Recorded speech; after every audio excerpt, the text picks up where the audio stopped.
सिद्धेश्वरी ने खाना बनाने के बाद चूल्हे को बुझा दिया और दोनों घुटनों के बीच सिर रखकर शायद पैर की उंगलियां या जमीन पर चलते चींटी चींटियों को देखने लगी। अचानक उसे मालूम हुआ कि बहुत देर से उसे प्यास लगी है। वह मतवाली की तरह उठी और गगरे से लोटा भर पानी लेकर गटगट चढ़ा गई।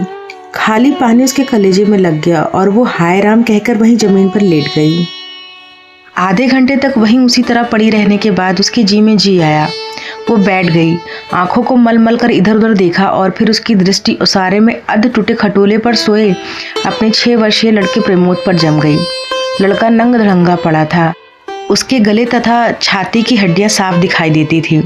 उसके हाथ पैर बासी ककड़ियों की तरह सूखे तथा बेजान पड़े थे और उसका पेट हड्डियों की तरफ फूला हुआ था। उसका मुंह खुला हुआ था और उस पर अनगिनत मक्खियां उड़ रही थी।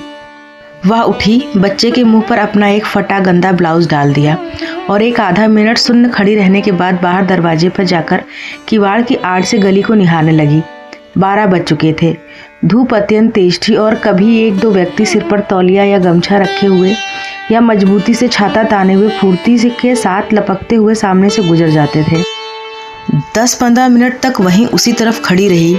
फिर उसके चेहरे पर व्यग्रता फैल गई और उसने आसमान तथा कड़ी धूप की ओर चिंता से देखा। 1-2 क्षण बाद उसने सिर को किवाड़ से काफी आगे बढ़ाकर गली के छोर की तरफ निहारा तो उसका बड़ा लड़का रामचंद्र धीरे धीरे घर की ओर सरकता नजर आया। उसने फुर्ती से एक लोटा पानी उसारे की चौकी के पास नीचे रख दिया और चौके में जाकर खाने के स्थान को जल्दी जल्दी पानी से लीपने पोतने लगी। वहां पीढ़ा रखकर उसने सिर को दरवाजे की ओर घुमाया ही था कि रामचंद्र ने अंदर कदम रखा। रामचंद्र आकर थम से चौकी पर बैठ गया और फिर वहीं बेजान सा लेट गया। उसका मुंह लाल तथा चढ़ा हुआ था। उसके बाल अस्त व्यस्त थे और उसके फटे पुराने जूतों पर गर्द जम गई थी। सिद्धेश्वरी की पहले हिम्मत नहीं हुई कि उसके पास आए और वहीं से भयभीत हिरने की भांति सिर उचका घुमाकर बेटे को व्यग्रता से निहारती रही। किंतु लगभग 10 मिनट बीतने के पश्चात भी जब रामचंद्र नहीं उठा तो वो घबरा गई। पास जाकर पुकारा, बड़कू बड़कू, लेकिन उसके कुछ उत्तर न देने पर वो डर गई और लड़के की नाक के पास हाथ रख दिया। सांस ठीक से चल रही थी। फिर सिर पर हाथ रखकर देखा, बुखार नहीं था। हाथ के स्पर्श से रामचंद्र ने आंखें खोली। पहले उसने अपनी माँ की ओर सुस्त नजरों से देखा, फिर झट से उठ बैठा, जूते निकाले और नीचे रखे लोटे के जल से हाथ पैर धोने के बाद वह यंत्र की तरह चौकी की तरफ आकर बैठ गई। सिद्धेश्वरी ने डरते डरते पूछा, खाना तैयार है, यही लगाऊं क्या? रामचंद्र ने उठते हुए प्रश्न किया, बाबूजी खा चुके? सिद्धेश्वरी ने चौकी की ओर भागते हुए उत्तर दिया, आते ही होंगे। रामचंद्र पीढ़े पर बैठ गया। उसकी उम्र लगभग 21 वर्ष की थी। लंबा दुबला पतला गोरा रंग, बड़ी बड़ी आंखें तथा होठों पर झुर्रियां। वह एक स्थानीय दैनिक समाचार पत्र के दफ्तर में अपनी तबीयत से प्रूफ रीडिंग का काम सीखता था। पिछले साल ही उसने इंटर पास किया था। सिद्धेश्वरी ने खाने की थाली सामने लाकर रख दी और पास ही बैठकर पंखा करने लगी। रामचंद्र ने खाने की ओर दार्शनिक की भांति देखा। कुल 2 रोटियां, भर कटोरा पनियाई दाल और चने की तली तरकारी। रामचंद्र ने रोटी के प्रथम टुकड़े को निगलते हुए पूछा, मोहन कहाँ है? बड़ी कड़ी धूप हो रही है। मोहन सिद्धेश्वरी का मंझला लड़का था। उसकी उम्र 18 वर्ष थी और वह इस साल हाई स्कूल का प्राइवेट इम्तिहान देने की तैयारी कर रहा था। वह ना मालूम कब से घर से गायब था और सिद्धेश्वरी को स्वयं पता नहीं था कि वो कहाँ गया है। किंतु सच बोलने की उसकी तबीयत नहीं हुई और झूठ मूठ उसने कहा, किसी लड़के के यहाँ पढ़ने गया है, आता ही होगा। दिमाग उसका बड़ा तेज है और उसकी तबीयत 24 घंटे पढ़ने में ही लगी रहती है। हमेशा उसी की बात करता रहता है। रामचंद्र ने कुछ नहीं कहा। एक टुकड़ा मुंह में रखकर भरा गिलास पानी पी गया, फिर खाने लग गया। वह काफी छोटे छोटे टुकड़े तोड़कर उन्हें धीरे धीरे चबा रहा था। सिद्धेश्वरी भय तथा आतंक से अपने बेटों को एकटक निहार रही थी। कुछ क्षण बीतने के बाद डरते डरते उसने पूछा, वहाँ कुछ हुआ क्या? रामचंद्र ने अपनी बड़ी बड़ी भावहीन आंखों से अपनी माँ को देखा, फिर नीचे सिर करके कुछ रुखाई से बोला, समय आने पर सब ठीक हो जाएगा। सिद्धेश्वरी चुप रही।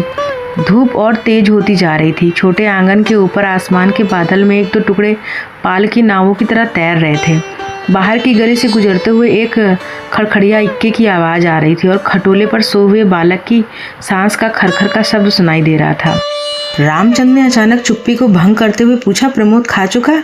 सिद्धेश्वरी ने प्रमोद की ओर देखते हुए उदास स्वर में उत्तर दिया, हाँ खा चुका। रोया तो नहीं था? सिद्धेश्वरी ने फिर झूठ बोला। आज तो सचमुच में नहीं रोया, वह बड़ा ही होशियार हो गया है। कहता था बड़का भैया के यहाँ जाऊंगा, ऐसा लड़का। पर वह आगे कुछ न बोल सकी, जैसे उसके गले में कुछ अटक गया। कल प्रमोद ने रेवड़ी खाने की जिद पकड़ ली थी और उसके लिए 1.5 घंटे तक रोने के बाद सोया था। रामचंद्र ने कुछ आश्चर्य के साथ अपनी माँ की ओर देखा और फिर सिर नीचे करके कुछ तेजी से खाना खाने लगा। थाली में जब रोटी का केवल एक टुकड़ा शेष रह गया तो सिद्धेश्वरी ने उठने का उपक्रम करते हुए प्रश्न किया, 1 रोटी और लाती हूँ। रामचंद्र ने हाथ से मना करते हुए हड़बड़ाकर बोला, नहीं नहीं, जरा भी नहीं, मेरा पेट पहले से ही भर चुका है, मैं तो ये भी छोड़ने वाला हूँ, बस अब नहीं। सिद्धेश्वरी ने जिद की, अच्छा आधी ही सही। रामचंद्र बिगड़ उठा, अधिक खिलाकर बीमार कर डालने की तबीयत है क्या? तुम लोग जरा भी नहीं सोचते हो, बस अपनी जिद। भूख रहती तो क्या ले नहीं लेता? सिद्धेश्वरी जहाँ की तहाँ बैठ ही रह गई। रामचंद्र ने थाली में बचे टुकड़े से हाथ खींच लिया और लोटे की ओर देखते हुए कहा, माँ पानी लाओ। सिद्धेश्वरी लोटा लेकर पानी लेने चली गई। रामचंद्र ने कटोरे को उंगलियों से बजाया, फिर हाथ को थाली में रख दिया। 1-2 क्षण बाद रोटी के टुकड़े को धीरे से हाथ से उठाकर आंख से निहारा और अंत में इधर उधर देखने के बाद टुकड़े को मुंह में इस तरह रख लिया जैसे वह भोजन का ग्रास न होकर पान का बीड़ा हो। मंझला लड़का मोहन आते ही आते हाथ पैर धोकर पीढ़े पर बैठ गया। वह कुछ सांवला था और उसकी आंखें छोटी थी। उसके चेहरे पे चेचक के दाग थे। वह अपने भाई की तरह ही दुबला पतला था, किंतु उतना लंबा न था। वह उम्र में अपेक्षा कहीं अधिक गंभीर और उदास दिखाई पड़ रहा था। सिद्धेश्वरी ने उसके सामने थाली रखते हुए प्रश्न किया, कहाँ रह गए थे बेटा? भैया पूछ रहा था। मोहन ने रोटी के एक बड़े ग्रास को निगलने की कोशिश करते हुए अस्वाभाविक मोटे स्वर में जवाब दिया, कहीं तो नहीं गया था, यहीं पर तो था। सिद्धेश्वरी वहीं बैठकर पंखा डुलाती हुई इस तरह बोली जैसे स्वप्न में बड़बड़ा रही हो। बड़का तुम्हारी बड़ी तारीफ कर रहा था, कह रहा था मोहन बड़ा दिमागी होगा, उसकी तबीयत 24 घंटा पढ़ने में लगी रहती है। ये कहकर उसने अपने मंझले लड़के की ओर देखा जैसे उसने कोई चोरी की है। मोहन अपनी माँ की ओर देखकर फीकी हंसी हंस पड़ा और फिर खाने में जुट गया। वह परोसी गई 2 रोटियों में से 1 रोटी, कटोरे की 3/4 दाल और अधिकांश तरकारी साफ कर चुका था। सिद्धेश्वरी की समझ में नहीं आया कि वो क्या करे। इन दोनों लड़कों से उसे बहुत डर लगता था। अचानक उसकी आंखें भर आई। वह दूसरी ओर देखने लगी। थोड़ी देर बाद उसने मोहन की ओर मुंह फेरा तो लड़का लगभग सारा खाना समाप्त कर चुका था। सिद्धेश्वरी ने चौंकते हुए पूछा, 1 रोटी देती हूँ। मोहन ने रसोई की ओर रहस्यमय नेत्रों से देखा, फिर सुस्त स्वर में बोला, नहीं। सिद्धेश्वरी ने गिड़गिड़ाते हुए कहा, नहीं बेटा, मेरी कसम, थोड़ी ही ले लो, तुम्हारे भैया ने 1 ही रोटी ली थी। मोहन ने अपनी माँ को गौर से देखा, फिर धीरे धीरे इस तरह उत्तर दिया जैसे कोई शिक्षक अपने शिष्य को समझाता है, नहीं रे, बस अव्वल तो अब भूख नहीं। फिर रोटियां तूने ऐसी बनाई हैं कि खाई नहीं जाती, ना मालूम कैसी लग रही हैं। खैर, अगर तू चाहती है तो कटोरे में थोड़ी सी दाल दे दे, दाल बड़ी अच्छी बनी है। सिद्धेश्वरी से कुछ कहते न बना और उसने कटोरे को दाल से भर दिया। मोहन कटोरे को मुंह लगाकर सुड़सुड़ पी ही रहा था कि मुंशी चंद्रिका प्रसाद जूतों को खसखस घसीटते हुए आए और राम का नाम लेकर चौकी पर बैठ गए। सिद्धेश्वरी ने माथे पर साड़ी को कुछ नीचे खिसका लिया और मोहन दाल को एक सांस में पीकर तथा पानी के लोटे को हाथ में लेकर तेजी से बाहर चला गया। 2 रोटियां, कटोरा भर दाल, चने की तली तरकारी। मुंशी चंद्रिका प्रसाद पीढ़े पर पालथी मारकर बैठे रोटी के एक एक ग्रास को इस तरह से चुभला चुभला के चबा रहे थे जैसे बूढ़ी गाय जुगाली करती है। उनकी उम्र 45 वर्ष के लगभग थी, किंतु 50-55 के लगते थे। शरीर का चमड़ा झूलने लगा था। गंजी खोपड़ी आईने की भांति चमक रही थी। गंदी धोती के ऊपर अपेक्षाकृत कुछ साफ बनियान तार तार लटक रही थी। मुंशी जी ने कटोरे को हाथ में लेकर दाल को थोड़ा सुलगते हुए पूछा, बड़का दिखाई नहीं दे रहा है? सिद्धेश्वरी को समझ में नहीं आ रहा था कि उसके दिल में क्या हो गया है, जैसे कुछ काट रहा हो। पंखे को जरा और जोर से घुमाती हुई बोली, अभी अभी खाकर काम पर गया है, कह रहा था कि कुछ दिनों में नौकरी लग जाएगी। हमेशा बाबूजी बाबूजी किए रहता है। बोला, बाबूजी तो देवता के समान है। मुंशी जी के चेहरे पे कुछ चमक आई। शर्माते हुए पूछा, है ये क्या कहता है बाबूजी देवता के समान है? बड़ा पागल है। सिद्धेश्वरी पर जैसे नशा चढ़ गया था। उन्माद की रोगणी की भांति बड़बड़ाने लगी, पागल नहीं है, बड़ा होशियार है, उस जमाने का कोई महात्मा है। मोहन तो उसकी बड़ी इज्जत करता है। आज कह रहा था कि भैया की शहर में बड़ी इज्जत होती है, पढ़ने लिखने वालों में बड़ा आदर होता है, और बड़का तो छोटे भैया पर जान देता है। दुनिया में सब कुछ सह सकता है, पर यह नहीं देख सकता कि उसके प्रमोद को कुछ हो जाए। मुंशी जी दाल लगे हाथ को चाट रहे थे। उन्होंने सामने की ताक की ओर देखते हुए हंसकर कहा, बड़का का दिमाग तो खैर काफी तेज है।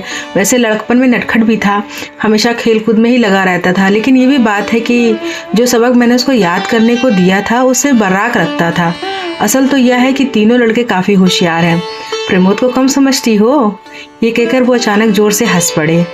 मुंशी जी 1.5 रोटी खा चुकने के बाद एक गिलास से युद्ध कर रहे थे। कठिनाई होने पर एक गिलास पानी चढ़ा गए, फिर खर खासकर खाने लगे। चुप्पी छा गई।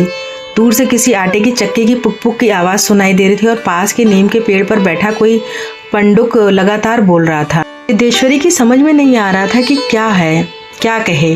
वह चाहती थी कि सभी चीजें ठीक से पूछ ले, सभी चीजें ठीक से जान ले और दुनिया की हर चीज पर पहले की तरह धड़ल्ले से बात करे, पर उसकी हिम्मत नहीं होती थी। उसके दिल में जाने कैसा भय समाया हुआ था। अब मुंशी जी इस तरह से चुपचाप दुबके हुए खा रहे थे जैसे पिछले 2 दिनों से मौन व्रत धारण कर रखा हो और उसको कहीं जाकर आज शाम को तोड़ने वाले हों। सिद्धेश्वरी से जैसे नहीं रहा गया, बोली, मालूम होता है अब बारिश नहीं होगी। मुंशी जी ने एक क्षण के लिए इधर उधर देखा, फिर निर्विकार स्वर में राय दी, मक्खियां बहुत हो गई हैं। सिद्धेश्वरी ने उत्सुकता प्रकट की, फूफा जी बीमार है, कोई समाचार नहीं आया? मुंशी जी ने चने के दानों की ओर इस प्रकार दिलचस्पी से दृष्टिपात किया जैसे उनसे बातचीत करने वाले हों। फिर सूचना दी, गंगा शरण बाबू की लड़की की शादी तय हो गई है, लड़का एमए पास है। सिद्धेश्वरी हठात चुप हो गई। मुंशी जी भी आगे कुछ नहीं बोले। उनका खाना समाप्त हो गया था और वे थाली में बचे खुचे दानों को बंदर की तरह बीन रहे थे।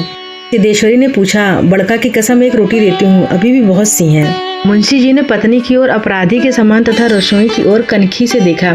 तत्पश्चात किसी घुटे उत्साद की भांति बोले, रोटी रहने दो, पेट काफी भर चुका है। अन्न और नमकीन की चीजों से तबीयत ऊब भी गई है। तुमने व्यर्थ ही कसम धरा दी। खैर, कसम रखने के लिए ले रहा हूँ, गुड़ होगा क्या? सिद्धेश्वरी ने बताया कि हंडिया में थोड़ा सा गुड़ है। मुंशी जी ने उत्साह के साथ कहा, तो थोड़ा गुड़ का ठंडा रस बनाओ, पीऊंगा। तुम्हारी कसम भी रह जाएगी, जायका भी बदल जाएगा, साथ ही साथ हाजमा भी दुरुस्त होगा। हाँ, रोटी खाते खाते नाक में दम आ गया है, या कहकर वो ठहाका मारकर हंस पड़े। मुंशी जी के निपटने के पश्चात सिद्धेश्वरी उनकी जूठी थाली लेकर चौके की जमीन पर बैठ गई। बटलोई की दाल को कटोरे में उड़ेल दिया, पर वह पूरा भरा नहीं। छिपूली में थोड़ी सी चने की तरकारी बची थी, उसे पास खींच लिया। रोटियों की थाली को भी उसने पास खींच लिया। उसमें केवल एक रोटी बची थी, मोटी, भद्दी और जली। उस रोटी को वह जूठी थाली में रखने ही जा रही थी कि अचानक उसका ध्यान उसारे में सोए हुए प्रमोद की ओर आकर्षित हो गया। उसने लड़के को कुछ देर तक एकटक देखा, फिर रोटी को 2 बराबर टुकड़ों में विभाजित कर दिया। एक टुकड़े को तो अलग रख दिया और दूसरे टुकड़े को अपनी जूठी थाली में रख लिया। तब दुपरांत 1 लोटा पानी लेकर खाने बैठ गई। उसने पहला ग्लास मुंह में रखा, तब ना मालूम कहाँ से उसकी आंखों से टप टप आंसू चूने लगे। सारा घर मक्खियों से भनभना रहा था। आंगन की अलगनी पर एक गंदी साड़ी टंगी थी जिसमें पैबंद लगे हुए थे। दोनों बड़े लड़कों का कहीं पता नहीं था। बाहर की कोठरी में मुंशी जी औंधे मुंह होकर निश्चिंतता के साथ सो रहे थे, जैसे 1.5 महीने पूर्व मकान किराया निरंतर विभाग से एक लड़की से उनकी छटनी न हुई हो और शाम को उनको काम की तलाश में कहीं भी न जाना हो। फ्रेंड्स, अगर वीडियो पसंद आई हो तो प्लीज़ वीडियो को लाइक, शेयर, सब्सक्राइब जरूर कर दें, कमेंट भी जरूर करें। मिलते हैं नेक्स्ट वीडियो में, नेक्स्ट कहानी में। तब तक के लिए bye bye. Thank you so much.